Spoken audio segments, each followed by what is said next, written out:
Untuk rangkaiannya kita mulai dari sumbernya itu ada di spool.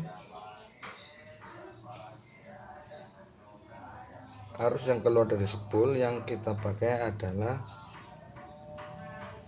arus pengisian ya, arus pengisian aki. Sebelum masuk ke aki, di sini akan diarahkan dulu di kiprok.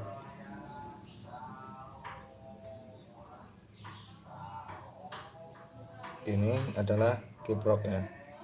Jadi arus yang dari spool ini masih bersifat AC. Terus di kiprok ini nanti diarahkan menjadi arus DC. Setelah arus DC, dari sini arus DC ini nanti disuplai ke aki. Tetapi sebelum masuk ke aki ini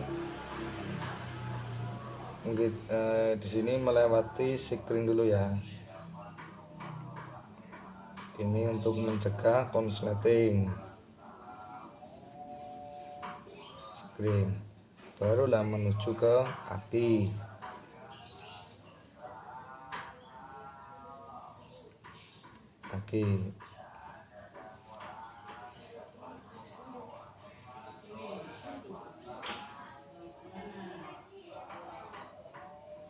Fungsi aki ini adalah untuk menampung daya ya. Sebelum masuk ke CDI, setrum yang arus yang dari aki ini diputus hubungkan dulu ke kontak.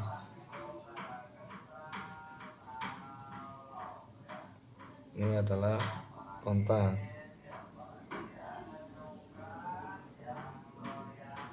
Masuk ke kontak. Setelah dari kontak, barulah harusnya itu masuk ke CDI.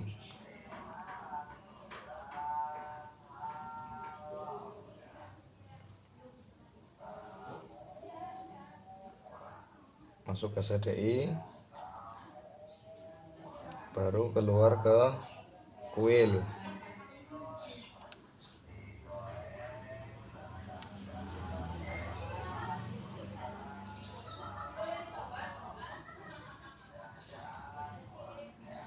Ini dalam koil itu juga ada groundingnya ya, atau masanya. Setelah dari koil baru menuju ke busi.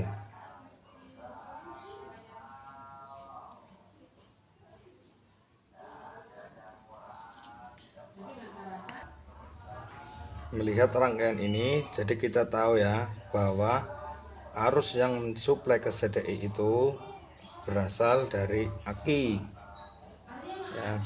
Sedangkan aki ini, untuk mengisi aki ini, daya pada aki disuplai oleh spool. Tapi sebelum spool ini masuk ke aki, ini harus disearahkan dulu pada kiprok.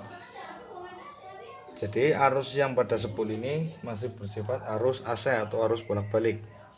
Sedangkan nanti yang keluarannya dari kiprok ini sebelum masuk ke aki, di kiprok ini akan disearahkan menjadi AC. Jadi arus yang di sini masih arus AC. Dan pada ini adalah arus DC. Jadi untuk pengapian sistem AC yang paling vital, yang paling berpengaruh itu adalah daya dari aki. Daya dari aki ini juga dipengaruhi oleh kiprok ini.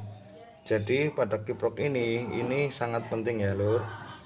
Karena apabila kiprok ini rusak, nanti untuk daya yang untuk mengisi ke aki ini itu akan berkurang. Kalau aki ini soak, misalkan aki ini rusak, nanti CDI ini akan pada motor itu akan berbet biasanya, karena arus yang mensuplai itu kurang ya. Makanya yang perlu kita perhatikan pada sistem motor DC itu adalah kiproknya. Kiprok ini harus benar-benar sehat ya. Kiprok ini harus sehat. Pokoknya kalau kiprok ini bermasalah, nanti aki pun ikut bermasalah. Kalau akinya bermasalah, CDI-nya atau pada motor itu juga bermasalah.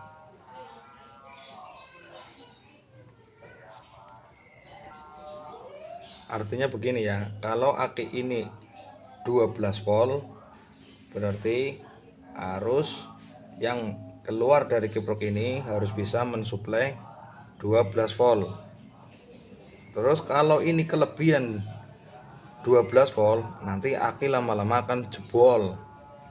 Terus kalau keluarannya dari kiprok ini kok kurang dari 12 volt, aki lama-lama tekor, karena arus yang disimpan di aki ini itu akan disuplaikan ke CDI, sedangkan di sini daya yang sudah berkurang.